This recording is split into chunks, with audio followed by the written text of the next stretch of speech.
අද Guess the slogan challenge. මොකක්ද කරන්නේ? මම සාමාන්‍ය logo එකක් තියදී යට හැමතිස්සෙම slogan එකක් තියෙනවානේ.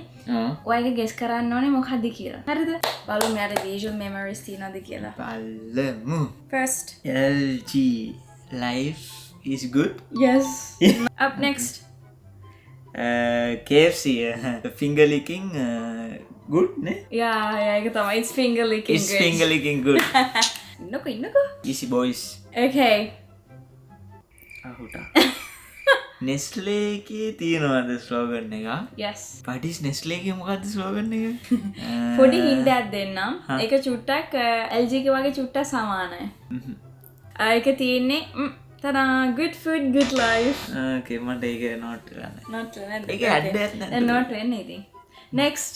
Melbourne එක යට තියෙනවානේ. මතකද මෙතන යට එක අහලා තියෙනවා? යට එකක් තියෙනවා. Padis මොකද්ද කියලා ඔයාලා දන්නවනම් කමෙන්ට් එකක් දාන්න. නෑ පඩිස්ට වෙන එකක් තියෙනව නේද? Inspiring goodness. ඔය දැනගෙන ඉන්න ඕනේ. Okay, last one. ගෙදර යන ගම. Nice. ඒක තමයි හැම ඉංග්‍රීසි වලින් තිබ්බ on your way home. On your way home. අපි ඉතින් ගෙදර නෑ මම මොකද? හිතුවේ නෑ ඔයා හොයයි කියලා. So ඔයා බේරුණා. බේරුණාද? ඒ කියන්නේ මම තමයි දිනුවේ. ඒ කියන්නේ බුබියට අපි කුචි කාවා. නෑ කුචි නෑ පිෂ්නට් එක යන්නේ දෙන්නේ.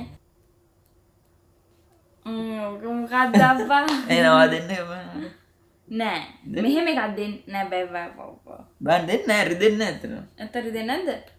රිදෙන්න අන්න එහෙම එකක්. දෙන්න. ඒක රිදුන්නේ නෑ. ඒක රිදෙන්න නෑ රද්ද විතරයි.